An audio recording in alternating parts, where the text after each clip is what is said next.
Picture a life where you are unshakable, where setbacks don't send you spiraling, and where issues arise but they don't dictate your emotions, and where your inner peace remains intact no matter what happens around you.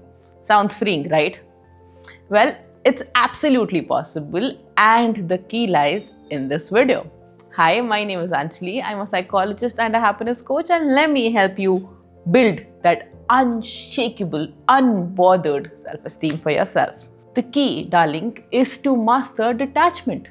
We need to first understand attachment because most people associate attachment with relationships, whether it's positive or negative sense.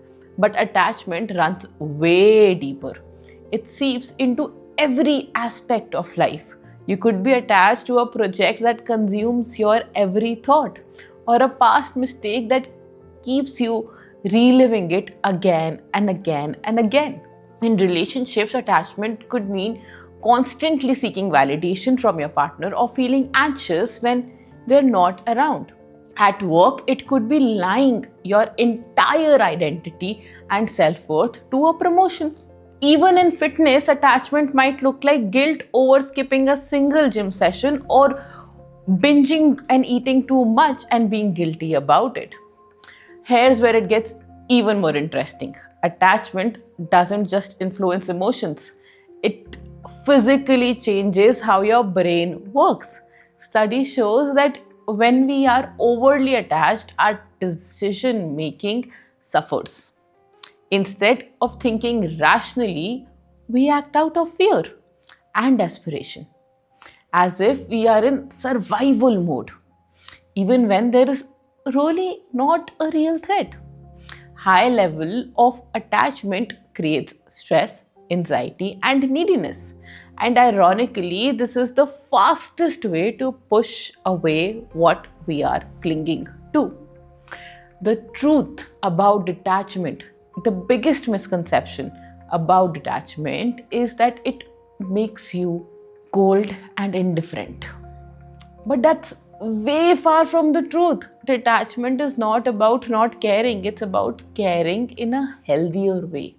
It's about keeping your emotions in check and stepping back and seeing the big picture. It's about understanding that you can't control everything and that it's okay. The goal is not to suppress emotions but to prevent them from controlling you. Let's talk about one of my clients. Just for privacy reasons, let's give her the name Ananya. She used to tie her self worth to how people treated her. If someone ignored her, she'd spiral into self doubt. If she got praise, she'd feel on the top of the world. Her emotions were at the mercy of others. Through detachment, she learned to separate who she is from how others behave. She now walks in any room with unshakable confidence, not because people's opinion have changed, but because she is not letting them define her. One of the most liberating aspects of detachment is letting go of attachment to other people's opinions.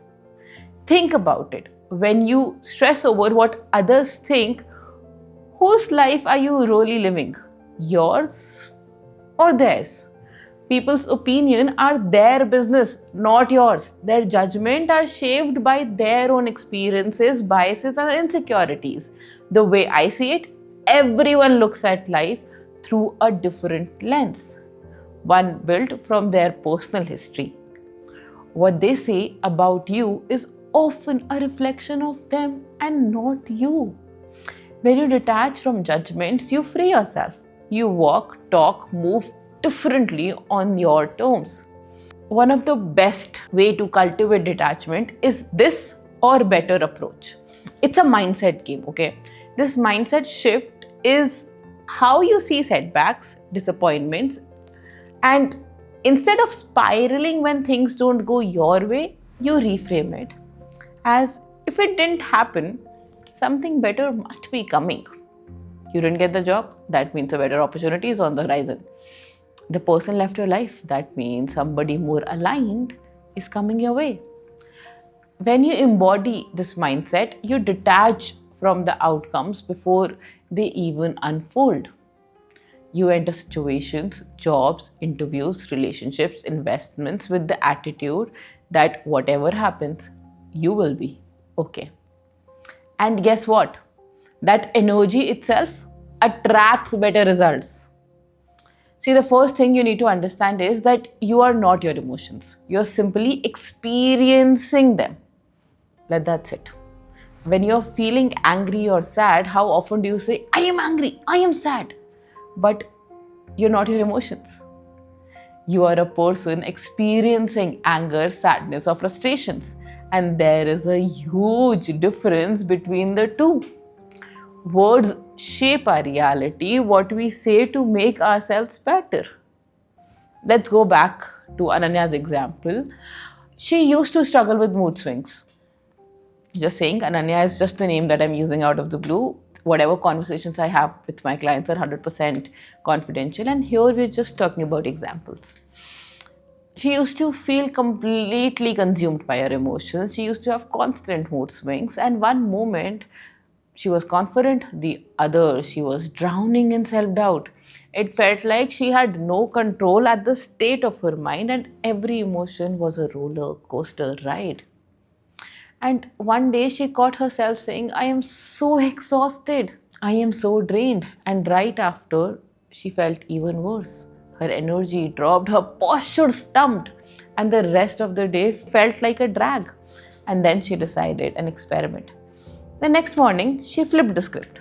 Even though she still felt tired, she told herself that whatever I am feeling, that's okay, I am refreshed. Today, I am going to be productive. I am trying to be strong and focused. And she straightened her posture, took deep breaths, and walked with more energy. And guess what? Within minutes, her body responded. She felt lighter, more awake. The small shift changed everything. See, the goal isn't to suppress emotions or pretend that they don't exist. We are humans, we feel them. But the secret is not letting emotions dictate your life. Detachment doesn't mean ignoring emotions, it means not letting them control you. It means acknowledging them, feeling them, and then deciding how you want to respond. So the next time you catch yourself spiraling, pause. Observe your emotion and remind yourself, I am not my emotions. I am just experiencing them, and I get to decide how I respond, because that is a game changer. The goal isn't to stop feeling emotion, it's to make sure that they don't control you. When you detach, you don't lose passion, you gain peace, you don't stop caring, you stop clinging, you step into where you are unshakable, unbothered, and unstoppable. Now, I want to hear from you. How do you plan to implement all of these things that we have discussed today? Drop a comment and let's discuss how to make you unshakable. And if you're not already subscribed, what are you waiting for? Join, because your future self will be really thankful. If you found this helpful, check out all the other videos that I'm uploading here, and I'll see you next time.